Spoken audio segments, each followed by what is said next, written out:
जिंदगी में अगर अपनी बात का असर रखना है किसी भी तौर पे, बच्चों को समझाते हुए, पति को अपनी बातें बताते हुए, माँ बाप से बात करते हुए, भाई बहनों से जिक्र करते हुए, या अपने दोस्तों के साथ, किसी की भी बात में अगर आपको चाहिए कि आपकी बात का असर ज़्यादा हो, उन तक वो बात पहुँचे, तो सोच समझ के बोलिए।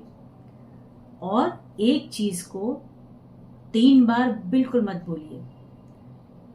आप जब शब्दों को चुन के सही बात मौके पे बोलेंगे तो उसका असर बहुत ज़्यादा होगा।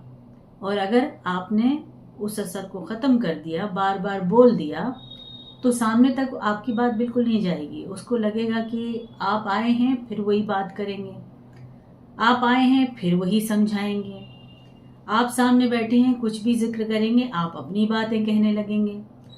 तो कुछ चीज़ें आपको बताते हैं। पहली बात तो ये कि जब आप किसी डिस्कशन में बैठे हों तो पहले सुनना शुरू करिए। बोलना बिल्कुल ज़रूरी नहीं है। जब पूछा जाए तभी बोलना है। बिना पूछे ज्ञान बांटना बेकार हो जाएगा। आप बार बार अपनी चीज़ों को बोलेंगे और कोशिश करेंगे कि सामने वाला अपनी बात कहते कहते बीच में आप टोकें और उसको अपनी बात शुरू कर देंगे, तो आपका महत्व कम हो जाएगा, लोग आपको इम्पोर्टेंस नहीं देंगे। तो पहली बात तो सुनना है। सुनने के बाद उस बात को दिमाग में तौलना है। आपको बोलना चाहिए या नहीं बोलना चाहिए। आपके पास सही तथ्य कथ्य हैं, टॉपिक के रिलेटेड आपके पास कुछ ऐसे सॉलिड चीज है बोलने के लिए तो बोलिए, वरना चुप चुप रहिए। सुनिए में आप ज्यादा समझदार दिखाई देंगे और बोलने में, गलत बोलने पे बेवकूफ हो जाएंगे। कभी कभी चुप रहने में ज्यादा भलाई होती है। और बोले तो सही चीज बोले। दूसरी चीज, आपको ये देखना है कि सामने वाला किस टॉपिक पे बात कर रहा है। उस मुद्दे से हट के अगर आप कुछ सोच के आए हैं कि मैं आज ये बात करूंगा, वो टॉपिक ही नहीं निकला बात करने का।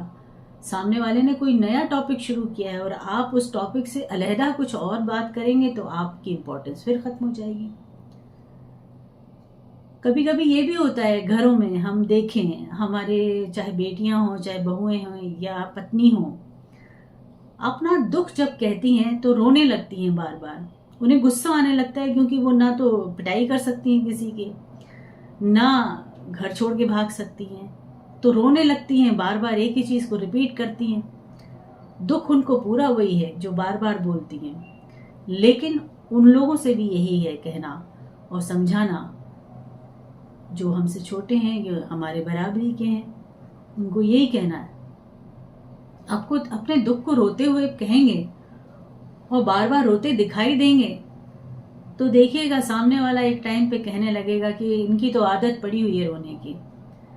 आपको कितना भी दुख होगा, आपका बार बार रोना उनको हल्का लगने लगेगा। आपके आंसू वो नजरअंदाज करने लगेंगे क्योंकि आप एक ही तरह से बयां कर रहे हैं हर चीज को। आप एक ही चीज को बार बार कहेंगे तो वो कही हुई चीज बेकार हो जाएगी। नाप तौल के बोलिए, सोच समझ के बोलिए। कभी कभी हम अपने बच्चों को ताकीद करते हैं। ताकीद करते समय हम ये भूल जाते हैं कि वो क्या कर रहे हैं, कहाँ पर हैं। अगर वो खेल रहे हैं अपने दोस्तों के साथ, छोटे बच्चे ही सही, 10-11 साल के बच्चे ही सही या 7-8 साल के बच्चे ही सही, उस खेलते समय अगर आप उसको समझाएंगे, ताकीद करेंगे कि तुम्हें ये करना चाहिए था, तुम्हें अभी नहीं खेलना चाहिए था। पहली बात तो जब वो खेल रहे हैं तो उस वक्त ना ज्ञान देना है, ना समझाना है उनको, ना ताकीद करना है, ना उनको रिमाइंड करना है कि तुम्हारे पढ़ने का टाइम है। आपको उस समय खेलने देना है, बल्कि हो सके तो थोड़ा आप भी खेल लीजिए उनके साथ, क्योंकि उस वक्त आपकी बोली हुई चीज उस बच्चे तक भी नहीं पहुंचने वाली है। तो उस वक्त ना बोलें, उसका खेल थोड़ा होने दें, खत्म होने दें, बल्कि उसको रिमाइंड कर दें कि आप आराम से खेलो बेटा, आधा घंटा और है आपके पास, एंजॉय। आधे घंटे बाद फिर अपन बैठेंगे तो उसको पता है कि अभी हमारे पास टाइम है। उठो उठो, चलो खत्म हो गया, अभी नहीं पढ़ना, खेलना है, अभी खत्म करो, पढ़ना की टाइम हो गया, टीचर आने वाली है, ट्यूशन टीचर आने वाली हैं, अभी आपकी कही हुई बात बेकार हो जाएगी। तो क्या होता है ज़िंदगी में, हमें खुद ये तय करना पड़ता है कि जो हम बोल रहे हैं वो किस मुद्दे पर बोल रहे हैं, किस सिचुएशन पर बोल रहे हैं, किस टॉपिक पे बोल रहे हैं। मालिक ने हमको दिमाग दिया है, आप उस दिमाग का पूरा इस्तेमाल कीजिए। हम बहुत सारी चीज़ों से, बहुत सारे प्राणियों से बहुत परे हैं, ऊपर हैं।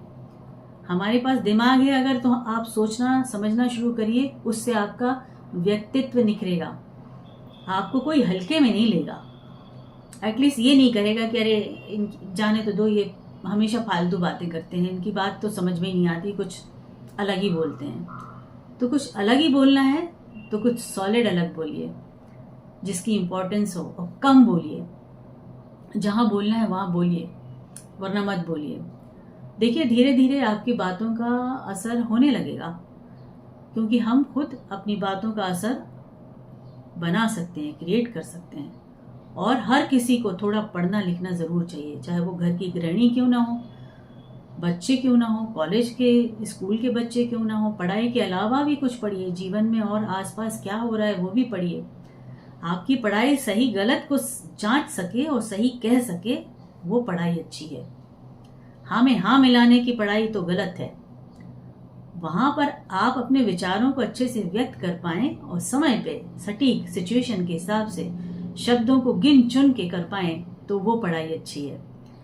तो देखिए आज का सेशन तो ऐसा लगेगा कि आज कहा क्या, कुछ नहीं कहा, लेकिन कहा ये कि शब्दों को चुनिए, जरूरत ना हो तो ना बोलिए, पहले सुनिए, समझिए, तय करिए दिमाग में कि क्या बोलना चाहते हैं। आप प्रिटेंड कर सकते हैं कि मैं बोल रहा हूं ये सेंटेंस मैंने बोलना है।